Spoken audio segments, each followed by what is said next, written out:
Well, here we go again. We just had 3 more police officers killed in Baton Rouge, Louisiana. And this is just the beginning, in my estimation, people. It's just going to get worse and worse. We have these agent provocateurs out there. The environment and atmosphere has been created for this thing over the years, due largely to bad law. Okay, the people have been oppressed and suppressed in many, many ways, and you've had the federalization and the militarization of the police force. Now you introduce the agent provocateurs, which I am convinced are Muslim in origin, Sharia law, Islamic, because these people are not afraid of death. Okay, they think that's they got so much hate also for the Western culture. You know, they see us as decadent, and maybe we have been in some respects. Maybe we haven't taken care of business the way we should have. And they see us as a disgusting enemy. I just came from the grocery store, and the first time I've seen this ever was a lady in a full dress burqa. Okay? I didn't think that ever really bothered me, but it did. I must admit it bothered me. Maybe because it's something new, I don't know. But it seems to me anybody, the only thing you could see was a little slit over her eyes like this. I don't know if she's forced to do that or she actually wants to do that.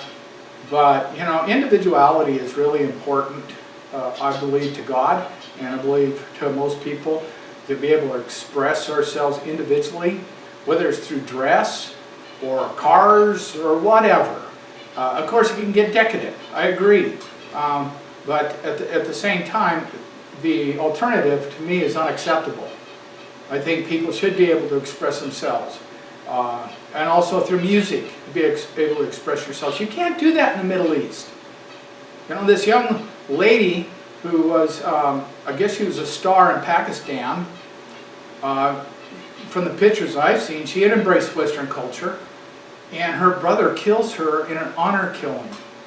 I just don't understand that mentality. That type of mentality is disgusting to me. I believe that the human form can be beautiful, absolutely beautiful. Of course, I'm not anymore. You know, I got an excuse, so I turn 64 years old here pretty soon. But I have a deep appreciation for the female form, and I think most men do. You know, and all that stuff's got to be contained within certain parameters, also.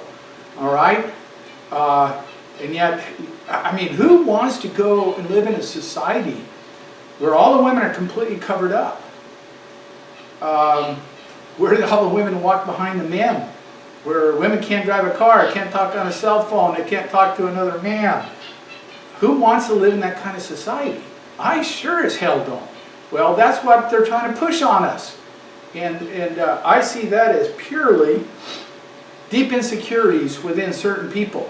You know, a man that wants his wife completely covered up and wants his children to shut up and never say anything, never be able to express themselves, is a deeply insecure man.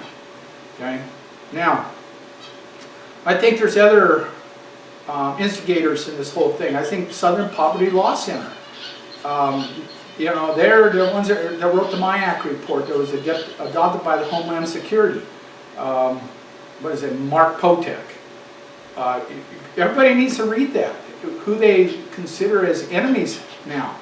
And, you know, when you start oppressing the Christians, when you start oppressing the veterans, people that are hunters and fishermen and campers now, members of the NRA, anybody who owns a gun is considered an enemy. How insane! And yet they promote this minority, they promote this Islam faction in this country as it's the norm. They're putting it in our schools. For heaven's sakes, you know, you can't even pray in the average school, you know, the average community school, and yet they will teach Muhammad? They will teach Islam? Something's really backwards here, folks. And, you know, when you get people growing up like that, especially in a chaotic society, sometimes young people will grab a hold of that sort of thing as an anchor, just an anchor to their souls. And, and they preach this radical Islam, which all Islam is radical. Even their imams come out and say that. They say that's an insult to say there's radical Islam. It's all the same, okay? Get that through your frigging heads. And that's what they're trying to shove down your throat. Now, once you start having this radical Islam that's taken place, with what you're seeing, and you have police officers being killed left and right, then what's going to happen next? Everybody's going to be screaming their heads off to be protected.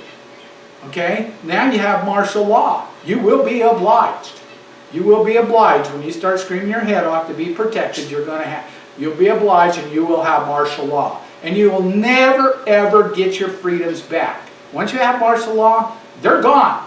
They are history. Now we live in a totalitarian government with a king. And he's already laid the groundwork through all these executive orders for this sort of thing. Okay? So, we can't allow martial law. So, what do? I'm going to tell the people out there, here's what you do. Arm up. Everybody. Just like Sheriff Arpaio said in Arizona. He wanted 250,000 armed people on the streets at all times. People, arm up.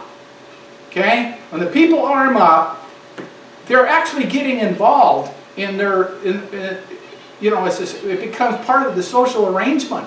They actually start taking responsibility. There's a whole new mindset that takes place. Once you're carrying a firearm, okay, you have something that is capable of deadly force, whether it's openly carried or it's concealed. You have something that is capable of deadly force. There's a whole new mindset.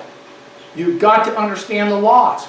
And people will. I have faith in people. I have confidence in people. I have confidence in the American people. And it's actually called the militia.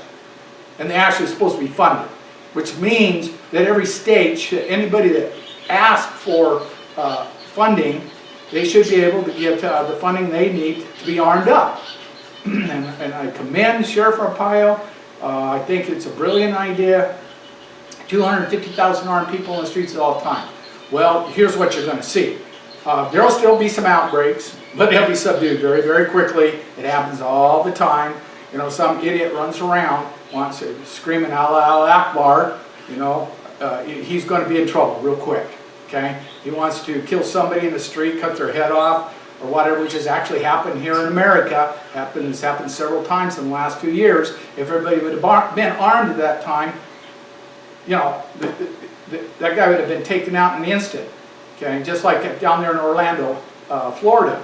If everybody would have been armed there, how many people do you think would have actually been killed? Or France, all these mass killings. Everybody needs to be armed. Okay, there's going to be some accidents. I'll admit it. There's going to be some things that will happen, but look at the alternative. I mean, there is no alternative in my mind.